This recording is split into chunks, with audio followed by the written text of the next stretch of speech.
Welcome to Our Business Shenanigans, where strategy meets sarcasm and entrepreneurship gets real. Hosted by Jen and Nicole, best friends and cleaning business owners turned accidental mentors. This podcast dives into the wild ride of running a business, the wins, the failures, and the moments that make you question everything. Here, we get real about leadership, growth, burnout, boundaries, and all of the behind-the-scenes stuff no one talks about, with a healthy dose of sarcasm and storytelling, of course. If you're here for raw conversations, practical insights, and a healthy dose of business mischief, then you're in the right place. No fluff, no filters, just the truth, the laughs, and the lessons. This is Our Business Shenanigans. Hello, and welcome to Our Business Shenanigans, where strategy meets sarcasm and entrepreneurship gets real. Welcome back to Our Business Shenanigans again. I am Jen. And I'm Nicole. We're two cleaning industry CEOs with a whole lot of receipts and a whole lot more opinions. Whether you're scaling your business, navigating client chaos, or just trying not to lose your mind, we've got the insights and the shenanigans to help. And today we're talking about something that business owners are weirdly afraid of: client-facing policies. Let's be clear. Policies are not the enemy. They are your armor. Now let's get into why they matter and how to stop apologizing for having standards. So what happens when you don't have policies? Vagueness breeds chaos. I remember back in the day before the coaching program that we're a part of, I didn't have any policies at all, like none. Like, oh, you want to cancel last minute? Okay, bye. See you next time. Like, we'd get there the next time and there'd be 2 additional hours of cleaning because nothing had been done in between. And that was just because we didn't have policies. And I didn't know I needed them back then. And 2, I was afraid to enforce them because I was so afraid that somebody would cancel. It creates a lot of chaos. There's so It much does. chaos. It's literally waking up every day with the unknown. But to be fair, client-facing policies set the expectation before they even hire you. So if they don't Absolutely. agree that you don't clean biohazard, you're not wasting your time going to that home. Or if they forgot you were coming and went out to the beach but left their door locked, that's not fair because you or your staff are now out of income for that day. And in this economy, you need to make money. Right. Where you're scheduled Right. to make money. Right. And it's our job to keep our technician schedules filled. And so if somebody cancels last minute, that costs them dearly. Like it's not like, a hair salon or Walmart or some place else where you've got walk-ins that can come in and replace that income for them. They're just out for the day. And we now have very clear terms and conditions. Like, they're on our website, they're in every quote that we do and everything. But we even had an issue this past week where a client hired us, kind of worked around the fact that it was a move out and didn't really make that super clear with us. Um, they opted for a priority clean instead of a move out clean, which we don't normally do. But when we showed up, there was no AC. And in our terms and conditions, it clearly says that your AC needs to be on and set at no higher than 74. And that's a safety issue for our technicians. Even OSHA standards, their guidelines recommend 68 to 76, I think is what it is. So we're kind of right there in the middle at 74, and it just creates a safe working environment for our technicians. It gets hot in houses if there's no AC. We are in Florida and it is June. So we show up, there is no AC, and our technician calls us and says, what do you want us to do? So we call the homeowner. Oh, we didn't know there wasn't any AC. Let's see what we can do. And like some runaround. Anyway, we had to pull the technicians from the job. And then the woman gets mad that we kept the deposit. And we explained to her, it's outlined in our terms and conditions that it has to be set at 74 for the safety of our technicians, that money goes towards paying their bills or paying their paycheck because they are out of job now. And there were 2 technicians on that job. So that's money lost to 2 people, not just one. And she kept going back and forth and, explaining how she has a business and all of that. And she would never treat her clients that way. And in that instance, that's a mindset of that solopreneur and somebody who actually owns a business with full-time employees, because she should be treating her clients that same way. She should be charging a cancellation fee or a lockout fee or something like that to protect herself, because at the end of the day, when you're the business owner, there's nobody else out there to save you. We don't have all of those backups that a big corporation does. Yes, and not to mention, heat strokes in this industry are real. They happen Right. all the time. And is it worth somebody passing out on a job and God forbid it happens on the stairs, you name it? Is it worth somebody passing out on a job and then you're out a technician for a week? That's Right. where our core value, grace, right? I always preach this. Yeah, I could extend grace to you, but if it puts the health of my staff in jeopardy, and then I might potentially have to cancel every other client this week that she has, that's ungraceful to the greater good. It's ungraceful to Absolutely. every other person that would be affected because we bent this one rule for you. Not to mention the liability on you. Like you mentioned, OSHA. Same thing with the house not having running water. What are we going to Hmm. do if they get oven cleaner in their eye? They're supposed to flush their eyes. We give them, a little eye wash flush Yeah, because but they're teeny tiny. yes. And if, we're talking chemical burns, you name it, you need running water to be compliant. So if you do, and not to mention, I'm sorry, but if you want me to come clean your house without running water, I promise you're not going to be satisfied. Leaving the water cut on until the day after you're cleaning is going to cost you maybe $5 more on your bill. It is worth it. I tell you a story about that again back Yeah. in the day before I had any policies or anything like that. Solely me cleaning. I was cleaning for a realtor that I did not want to lose, one that did not value me at all. Like she would tell me all the time, "Oh my gosh, I would pay three times the price because you just do so good." And when I did raise her price like $5 an hour, she dropped me immediately, never used me again. But that's besides the point. This one house that she had me come and clean, it was a post-construction clean. So for those of you who don't know, a post-construction clean is just a nightmare in general anyway, because generally subcontractors are not the cleanest. There is drywall dust everywhere. There is paint drippings everywhere. And this one was pretty much like the worst case scenario of that. Not to mention that there was no water. All of the subcontractors continued to use the bathroom. What does that mean when there's no water? You can't flush, right? So I called her immediately and I was like, there's no water and this place is a wreck. And she was like, well, it has to be done today. We can't skip it. I've got people ready to move in 2 days. And obviously that's a her problem, not a me problem. But back then it was a me problem. And I was like, oh my gosh, what can I do to help you? Let me look into some things. I literally went to Ace Hardware and bought 28 gallons of water and brought it back with me to the house and cleaned this house. Like, this is how desperate I was back then and how afraid I was to be firm in my policies that I didn't even know I needed and say, I can't clean a house without water. This is not my responsibility. This is, poor planning on your part. This is you not staying on top of your subcontractors to make sure that they are cleaning up the way they should have been. And again, it put me in a position where now I got to do it because I said I would do it. And I went out and bought the water. And in case you're wondering, it takes 28 gallons of water to clean the bare minimum of a two-bedroom, one bath apartment or condo. And client facing policies are not just protecting your business, it's protecting the client. The reason why I'm not going to spot clean your carpet or your couch is because we are not trained nor equipped for that. It might be okay one or two times, but that third time, it's going to damage something. And then I'm going to be responsible for paying for it, but then my insurance isn't going to cover it because they're like, no, you're negligent because that's not in your insurance policy. So whose pocket does that come out of? And then you're upset because you have this whole whatever in your carpet and you're never going to use me again anyways, but I would have just been out a lot of money because I was too scared to say no. So there's these policies for a reason. Cleaning biohazard, cleaning bug houses, right? Houses with infestations. I'm sorry, but if I clean a house with infestation, I don't care if it's one, two, or three. I promise they will get in your supplies and then they will infest your text cars. They will take them home. And every client you have after that, it just takes one. Yep. It just takes one. It's So not worth it. again, coming to your house and you might say, well, I only see them sometimes or what have you.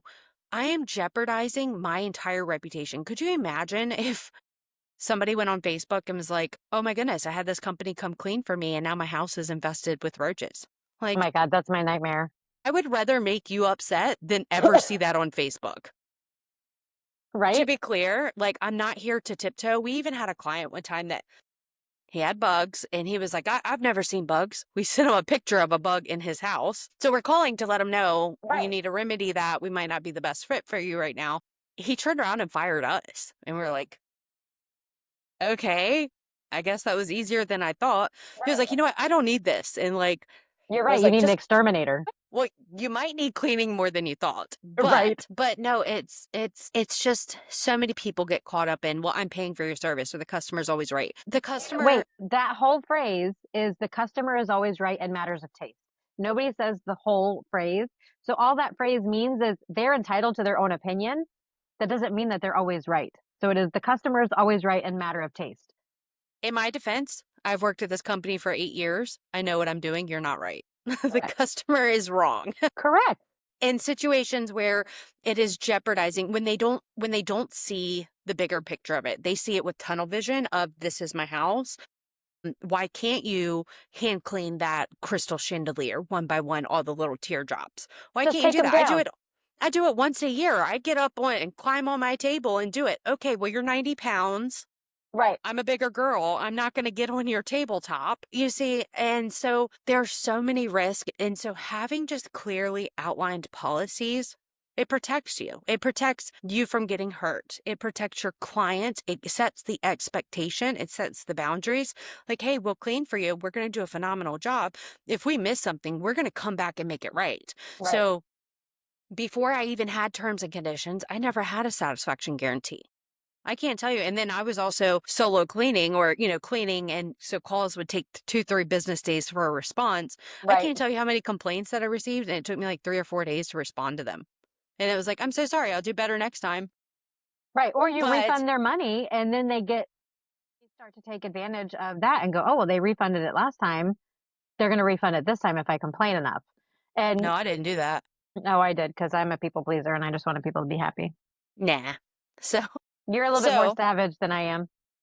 I would just, whatever, get it next time. And You'd be then like, deal with it. Go clean it yourself. but our policy states that if you're unhappy, we will return for free and fix whatever issue and go above and beyond. Right. So if anything, my policies, when I implemented them, better protected my clients. Yeah. You Well, see we what I'm had, saying? So now there's this guarantee that if you're not satisfied, we will come back. I didn't yeah. have that before. And so the flip side of your bug story, we had a client that we showed up and there were German cockroaches, which are the worst. Like we're in Florida. I don't mind a palmetto bug. Everybody has palmetto bugs. It happens. Like it rains here a lot, whatever. Everybody knows about them. German cockroaches are a whole different story. They're like the bed bugs of the roach world. So if you see one, chances are you have them everywhere. And we had a client where we showed up and we started cleaning and we found some. And so we called her and we said, I'm so sorry. We have to pull our team. We found bugs. We can't clean. It's not safe, blah, blah, blah. And totally fine with it. We left. We charged her for the time that we were there. We met her in the middle. She's still a client to this day. She had them taken care of, had the exterminator come out, do whatever they needed to do. She got the all clear for us to come back. And now she's still a regular client. We had that happen as well. We have a weekly client that we had to take a little bit of a break while they could get it remedied. I think it took a few trips, but it was taken care of. Now it's not an Right. issue and their home is even cleaner. Right. And your team doesn't dread going to the house. So if my team wakes up and they see the house without, let's say the house that's 80 degrees on their schedule, or they see the house that has bugs, you name it, are they going to be motivated to get out of bed? No, I guarantee they're the ones that are going to call out that day, right? And then they're going to end up getting fired. You're going to have a high turnover. You're not going to be happy because you're always going to see a different cleaner or your cleaner's calling out every other visit. They're going to quit their job, go somewhere else, and rather sit at a desk making $10 less an hour because that's better than getting up and working in the heat around bugs. So at the end of the day, the policies are all tied together for the greater good of the company and for the client's experience. You want to see the same person. You want consistency. You want um, a, a a trained veteran in our company. You want somebody that knows your home. Well, we have to treat them right to keep them. Mhm. Yeah. And and the people that complain about your policies will be the first person to complain about not getting the same technician back. Yes, absolutely. So let's And go ahead. no, I was just going to say, and that's why it's important that why it wasn't in writing can cost you time, money in your text. Yep. So let's do a quick list of the top chaos causing missing policies. These are policies that we feel any good home service business in general, not just a cleaning company, any home service where you are going out and doing some sort of service call to a home, whether you're a landscaper, a lawn care person, an AC guy, an electrician, whatever, you should have a cancellation and reschedule policy in your terms and conditions. You should have your payment expectations. You should have access requirements. Do you allow them to hide a key? Do they have to provide a lockbox? Is there a code that they have to get in? You should have some sort of policy around access. Um, your policies should include what is included and what is not included in your service. If you're a landscaper, does that include weeding, or is that only, mowing the lawn? Is it edging? All of those things.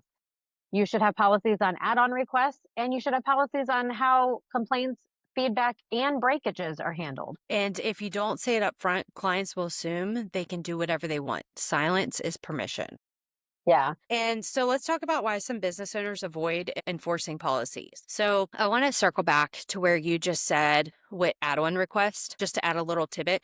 One of my first poor reviews, which is comical to me. We cleaned this woman's house and like all of her family for like over a year, biweekly, no complaints. They raved about us. And then the one time she didn't understand something, she ran to Facebook. I mean, she ran to Google and complained and wrote a bad My review. gosh. She was upset that we would not essentially do window detailing. But the thing is, she requested it from the technician, never contacting the office. She asked the technician, what she said was, "Can you clean these windows really good? You can take the room off upstairs." Okay. She cleaned them really good. She didn't know that you were asking for window detail. I asked for verbatim, how did she word it? You know what I mean? Because I would have called her had I known. She was like, Right. she just said, clean the windows really good. So she was upset that we didn't essentially give window detail. First off, window detailing is a time consuming task. So when you're talking window detailing, you're talking like cleaning the tracks and like detailing the lock Inside ledges and and outside yeah. and all that. And it takes special tools that a residential maintenance cleaning does not have. Not to mention, and I don't have to explain this to her, at the time we were a lot smaller, the second house on the schedule had to, so we blocked out the appropriate time slot for her home, right? But the second home, so we weren't rushed. If everything went well, we actually had a little bit of wiggle room, but not window detailing wiggle room. No, that yeah, right. So the second house we had to have completed by a certain time for a realtor because she had pictures scheduled that day. So if I would have added on window detailing, if we even had the equipment for it that day, what would ended up happening was this realtor would have been out her money for the professional photographer, Right. which would have affected the listing as a whole. They had a timeline, which would have put this house on the market even longer. You name it. Why are you so entitled that you get to dictate my schedule the day of and then you're upset? And I had already told her, if you have any changes, we're happy to accommodate. Just let us know in advance so we can plan accordingly. That is a good business. I want a business that plans accordingly because she's going to be the first one to complain if I'm late. Right. So there's people that are afraid to enforce policies. Well, let's talk about some of the reasons why. Maybe they're scared of negative reviews. In that case, the client was wrong. I work here. I know how it works. People want to be liked. Okay, I can be liked by you, but then I just upset a realtor, a photographer, a homeowner, you name it. Um, Staking flexibility for customer service. I'm sorry, but going above and beyond for your clients is fine. Being exploited by your clients is not. Correct. Well, I and run a, I was going to I say, run, in the instance of you just talking about that window detailing, that's not fair for our technicians to work for free. she had So never been trained on it. even if she had, that's a service that should be charged. That's not an easy service. It's not like you just said, "Oh, I just spilled some coffee in the kitchen. Do you mind wiping that up? I know you already mopped in there, but can you go hit that?" It's not the same thing. That is a whole other service that takes a lot of time, a lot of additional training. I don't want our technicians working for free. That's not fair for them. We have our pricing set the way that it is for what our initial or what our primary service includes. If you want to add an oven, that's an additional 45 minutes to an hour of time that needs to be accounted for. If you want to add a fridge, that's another 45 minutes to an hour and 15, depending on how bad the fridge is, that needs to be accounted for. You just looking at the technician that you've built a relationship with and saying, "Oh, but can't you just add it today? It's not a big deal." That's why one of our policies is all communication has to come through the office. It's not the technician doesn't know how tight the wiggle room is on their schedule. They don't know soon they have to be at the next house, how many jobs they're going to have, whatever. It's not their job to juggle that kind of stuff. It's our job at the office to handle that. So all communication has to come through the office. Not to mention, for us, oven is a specialty item. Like it's not something you learn in your basic training. We teach you that a little bit further along. So not everyone has oven cleaner, right? It's one of the most dangerous products that we have, right? So that's not something that we give away lightly. They're not going to just have that in their trunk. They're definitely not going to run to Walmart and buy some. You know what I mean? So at the end of the day, there are reasons that these policies are in place, and you do not have to explain every step of the way to your customers. So when they contact you and ask, yeah, I'd be happy to add that to your next cleaning. I will schedule it accordingly, right? Mistaking flexibility for customer service is one of the number one things that I think people do in this industry. Letting people slide is training them to disrespect your boundary, and they are exploiting you. Yeah. And again, like you said earlier, these policies are not just for the business. These are for our clients as well. That, like you said, that second house of the day would have been screwed had that technician stayed there and detailed all of the windows in the house. Then that other client would have been messed up. So this is to all your policies at the core of it should be to protect you, your client, and your technician. If I'm honest, having that bad review doesn't hurt my feelings because I hope that when someone reads it, they see Mhm. that we have policies. I respect a business that's we actually got complimented yesterday by a very successful businessman who was calling for a quote, and we Mhm. got an earful of compliments about how organized and structured we seem. We I love could that. not get that reputation if we just were on a whim every day. That's not fair to anybody because then I'm gonna have technicians working till 7, 8 o'clock who are gonna be too tired to come to work tomorrow. You name it. It's just the domino effect. All I ask is just follow the policies of letting the office know in advance. So we can schedule accordingly, and then there's no interruption. But you're, like you said, what is that quote? You have a quote that you've said, your lack of planning. Poor planning on your part does not constitute an emergency on my part. Exactly. So your poor planning has a domino effect that's going to affect all of my customers, all of my cleaners, you name it. Right. It's not worth it. It is not worth it. Nope. And it creates chaos for everyone. Yep. And let's be real, when you don't back your policy, you're saying this is optional. And let's talk about reframing policies as protection and not punishment. Yep. So policies are agreements, not punishments. Like I just said, they're protecting everybody. You are agreeing to these are the terms. It's just like your checklist or whatever you use to say that I'm going to do these things in your house. That is an agreement. You are agreeing to go clean this person's house. This is a checklist of what you're doing. Policies are the same thing. They protect your good clients and your great employees.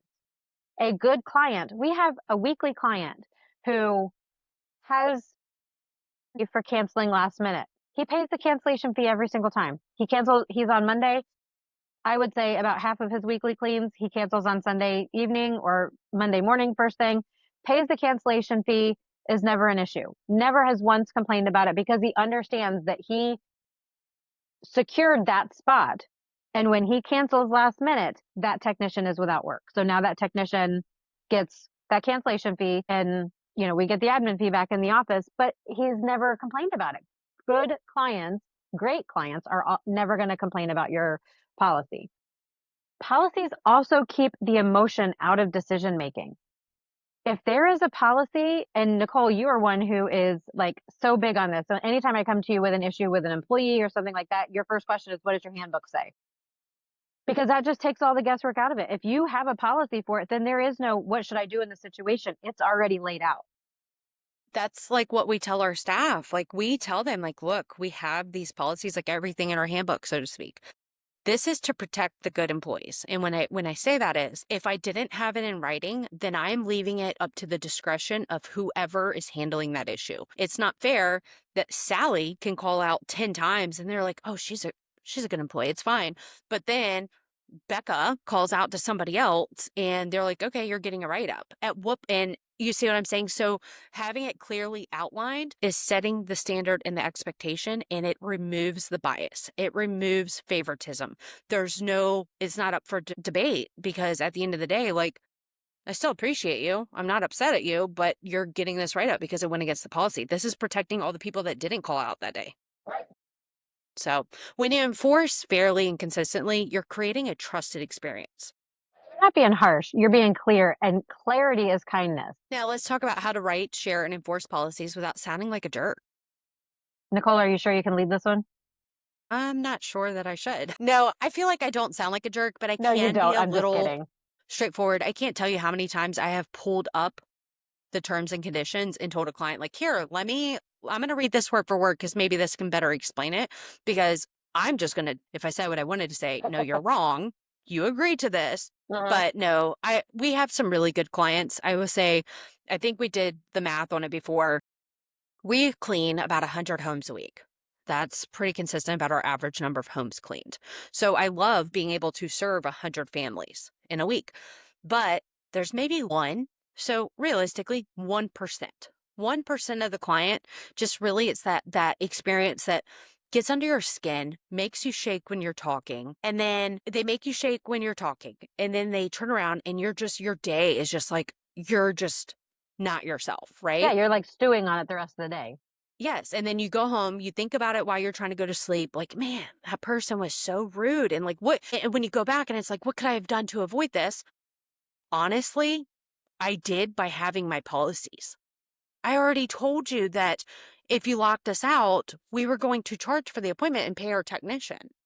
I already told you that if I came to your house and it was too hot, that it's not safe for us to clean. I already told you I'm not gonna clean biohazard.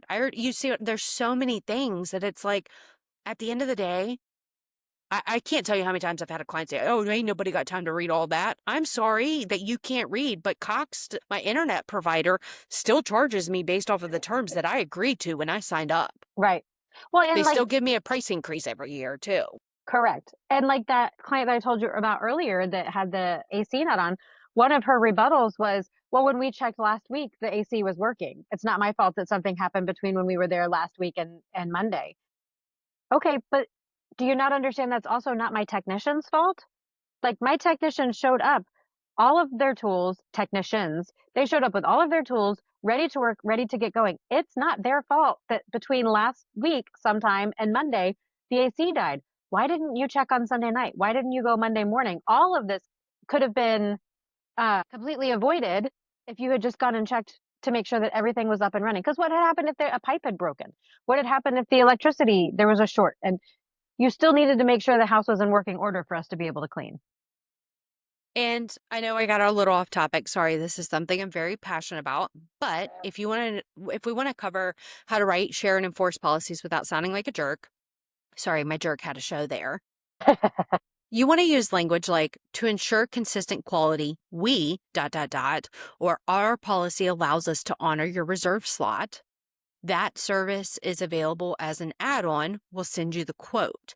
These are setting the boundaries. And if you want a few tips, put in writing a welcome email, service agreement, reminders, and don't hide it in the fine print. Make it clear and repeatable. That a good example of that is all of our scheduling terms are not only are they posted when you sign up for the service, you have to agree to our agreement. They are posted on every single appointment reminder email. They are publicly posted on our website. I don't know how much more I can shove. Do you want me to mail it to you? Right, right. Do you But want me to do a video for you and read it and send it to you as well? I'm going to go to their house and read it with them. I'm going to send them Line an by line, audiobook. line by line, initial. Send all of our clients an audiobook of our terms and conditions. Wait, hey, we should set up a Thinkific portal where they can go in and they are tested on our terms and conditions after they read That's them. genius, actually. Pop quiz, everybody. Right, But you can train your team on how to explain the policies with confidence as well. So, our cleaners, we have a rule at our company. We just want our cleaners to be really good at cleaning. They're not mixed up in payment. They're not mixed up in the client communication. They're not mixed up in any of that. Just go and I want all of your energy and your brain work to go into cleaning and doing an excellent job in the customer experience. So my whole team, they love it. Like, they love being removed from that side because they don't have to be bogged down because that would eventually affect their quality, right? Like, if right, I have a hard time on these calls, could you imagine how or my office has a hard time on these calls, how is it going to make the cleaner feel that has two other houses to clean after yours if they're the ones that has to deal with that? So But also it makes it Or awkward for them. If they're in the house yeah. and the client is like, not happy about the cancellation policy or not adding something on, like that makes the technician awkward. Whereas it can be relieved with the technician sending us a quick text message that says, hey, so and so wanted to add this on. Can you contact her? We handle it. We take the awkwardness out of it. They just do their job.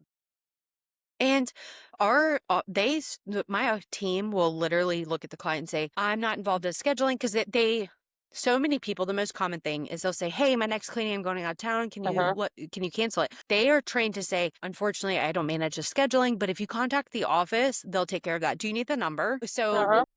it's not fair for you to put that on my technician. They have their own life to manage. They have their own schedule to juggle. They have their own clients to worry about. When I say that, we just need them to be really good at cleaning. And it's not going to be fair in 2 weeks when they show up for your scheduled cleaning and you're like, oh, well, I told her she's not responsible for that. No, that's not her She job. doesn't do the schedule. She can't even see anything beyond her daily schedule. Right. That's not fair for you to put that on her. Agreed. So if your employee cannot explain your cancellation policy or any of your policies without stumbling, that's on you, not on them. And when I say that, I mean the office staff. Obviously, I don't mean our technicians. The office staff or whoever's handling the phone calls should be able to explain it without stumbling. And I say that because when you stumble, you automatically convey a sense of this may be negotiable. Like if you're stumbling over well, usually 36 hours we charge cancellation. No, then you're sounding like it's negotiable. I'm sorry, our cancellation policy is if you cancel within a 36-hour window, we do charge you half, of the fee or whatever. Like that's set in stone. That confidence shows the client that this is our policy. This has always been our policy. We're not just making this up as we go along kind of thing. Yeah. Something just came to mind when you were saying that. So, when I first started making terms, I had a client. She apparently didn't know that her house was in the middle of the construction until like midnight the day before her cleaning. I guess she didn't realize, that the house was going to be taken up. So, poor planning on her part. Did she just not see the construction workers in her home? And I guess she didn't schedule it, Uh, you know. So, anyways, she canceled for like 2 months. It was like 3 months between her visits. And it was disgustingly cheap back then. But when we returned, it was like $100 more than her recurring clean.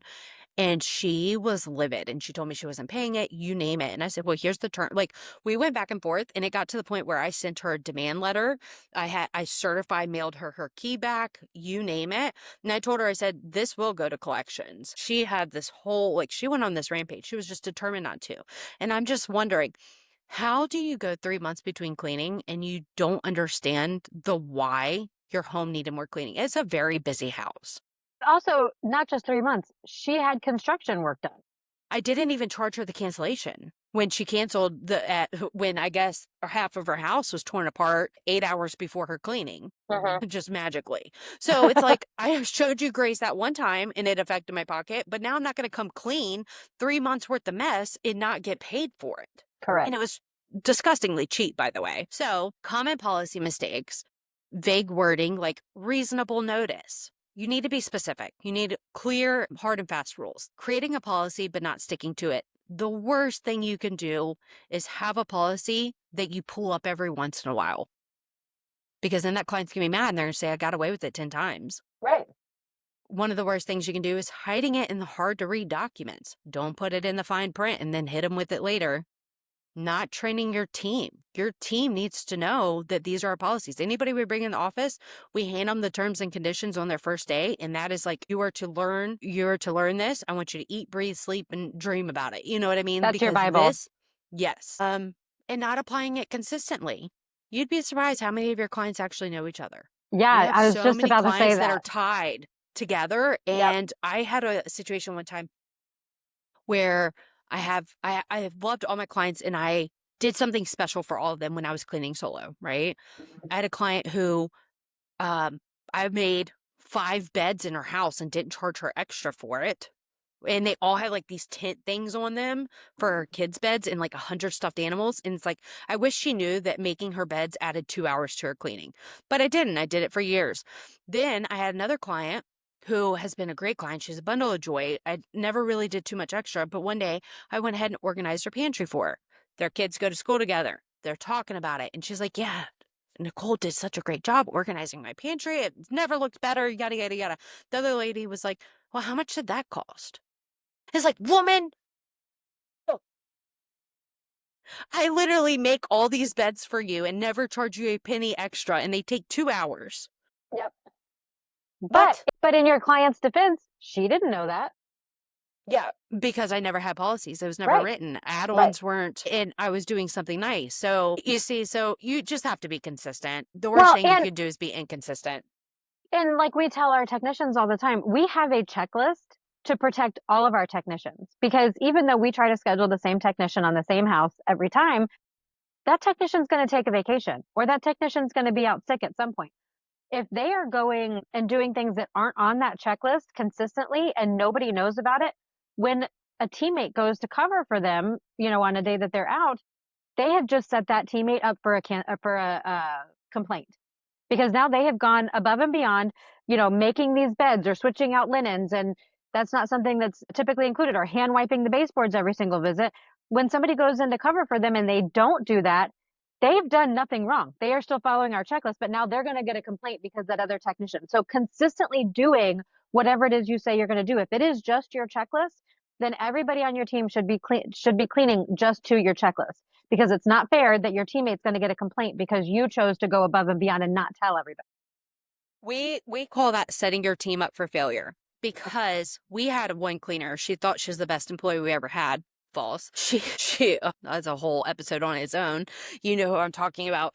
When she left, I think we lost like 2 or 3 clients because we weren't doing rooms that were excluded, even though with one client, I even had the recorded phone call where she called and said, hey, I don't want these rooms done. Like she called and reiterated a second time, I don't want these rooms done, but I want this, this, and this done. And we're like, okay. And we talked about the pricing for that. And we had the whole phone call. But then she got mad that the cleaner was doing the extras. And even though the cleaning was subpar, she finished every job like an hour early. The cleaning was subpar. There was no deep scrubbing, no detail work. But the fact that she was stretching to do extra, Mm-hmm.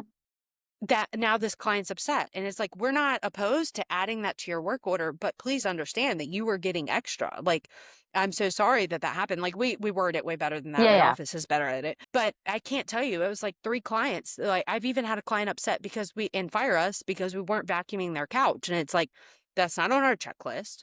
And the technician set us up for failure on that because if that was a request, first off, we need to charge for it. Second off, it needs to be put in their home notes. And when it's not, when you don't go, when you come back from your vacation, you're going to be upset that you have this big opening in the schedule. And I'm not going to fight to fill that opening when you're the reason that we lost the client. yeah. And it's not fair to you because now you've trained this client that now they don't want anybody but you. So when you do take a vacation and they skip their service for that week, when you go back, you've now made yourself your own job harder because now it's been a month in between cleaning or 2 months if it's a monthly client or whatever the case may be. And now you have to work harder and the client's not happy. We have to charge them more because you were the one that was out on vacation. I mean, obviously we do, but like it just creates so much more drama when if everybody's doing the same thing every single time, all of that is gone. Yes. So another thing that really wasn't fair about all of that is this explains why jobs are going over. You're doing extra, which again is ungraceful. It's just the domino effect, right? Now, if a client constantly violates your policies, they're not just annoying, but they're a liability. Right. And I know that there are a lot of small solopreneurs that listen to this, and I love you guys. Both Nicole and I started there. You can grow and you can and scale and expand. But even as a solopreneur, this applies to you because say that client says, "Oh, no, no, I don't care if you stand on my countertop," and you get on their countertop and you go to clean the top of their cabinets, and now you break their countertop, or God forbid you fall off of their countertop. What are you going to do if you're out of work for 2 weeks? As a solopreneur, you don't have workers' comp that can cover that. As a solopreneur, now you have to do this big, huge claim on a granite countertop because it cracked while you were standing on it because the client told you it was okay. Did they sign a waiver? Did they do all these things? No. So at the end of the day, that's a liability on you, and you have got to protect yourself.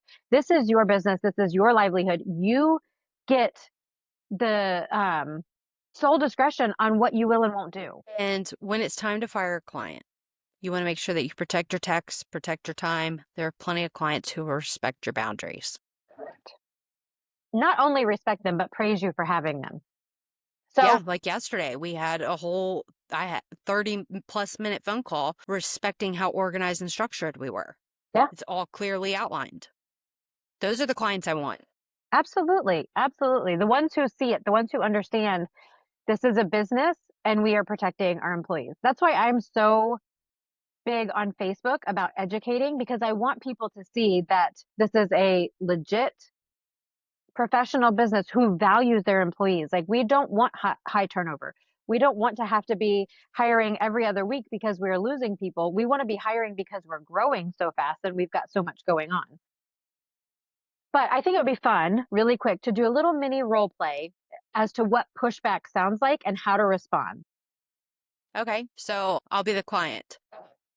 But I've been with you for years. Can't you just waive the fee this time? I totally appreciate that. And to keep your time slot secure for every visit, we do ask for 36 hours notice. I'll waive it today as a one-time courtesy, but going forward, we will have to follow the standard policy. See, you can be firm without being rude. So, our policy, well, I'll give you a little inside secret of what we do, and it works for us. So, we not only communicate with the terms, it's not only on every scheduling, in every scheduling email that you receive, but we give them one grace cancellation. So that is where I'm verbally telling you, hey, I'm supposed to be charging you X, Y, and Z, and so forth. I'll wait. You've been a great client. I'll waive it this time, but next time we'll have to charge. I've given it to you in every reminder. You've agreed to the terms. Mhm. Now I verbally told you. Right. After that, I don't feel bad charging you. Right. Well, and I will say we do extend grace for extenuating circumstances. You know, hey, there's been a death in the family. We have to leave suddenly. Okay, but where I'm not going to push it, we're not going to charge cancellation fee. Hey, the whole house is sick. Like it's not just me. I can't just isolate me. Like everybody in the family is sick. In our business, we've chosen one of our core values is you matter, that we're not going to charge a fee for that. But if you call me and say, hey, I forgot we're leaving for a cruise tomorrow, I can't have you come and clean. You did not forget you were leaving for a cruise tomorrow. You forgot My to cancel. house just got torn apart tonight at midnight, 8 hours Right. before my cleaning. Right. Those types of situations, no, that is the client telling us that we don't matter. So that violates our core value of you matter. So we are not heartless. I don't want anybody to think this listening to this going, oh my gosh, they just charge for everything. That's not the case. We do extend grace where grace is deserved. And we do an initial, like you just said, if it's the first time, if they're not a repeat offender, hey, we'll waive this. And usually it's like once a year we'll waive it because if they are not canceling more than once a year, then I'm okay with that. But if it is a repeat offender, no, I'm sorry, we have to hold firm to our policies. So let's talk about some tools that help you automate policy enforcement. So one of the best things, and I'll always preach this, use CRMs that auto send welcome kits, policy links, you name it. Uh-huh. But having a CRM that's robust and can manage that for you is going to take the human error out of it. Set up And the auto time. responses. Yeah. Yeah. Yeah. And the payroll cannot, there's so many people that use a cheap CRM and they're stepping over a dollar to pick up a dime because they're using a software that is cheap and it essentially is more in payroll. I would rather your brain be working towards growth instead of drowning in the day to day. A good CRM will replace a staff person. Absolutely. That's exactly what happened to us when we switched to Made Central. Top tier. We Highly we're recommend. not sponsored by Made Central, but we would highly recommend them sponsoring us. Just saying. You're right about that. I will talk to my people. But set make sure you set up autoresponders with policy reminders for skips and reschedules. Like I said, our policy is on every email. Every Include a single. policy acknowledgement checkbox in client intake forms. Let them know, like, hey, I'm not going to bring you on as a client until this is done.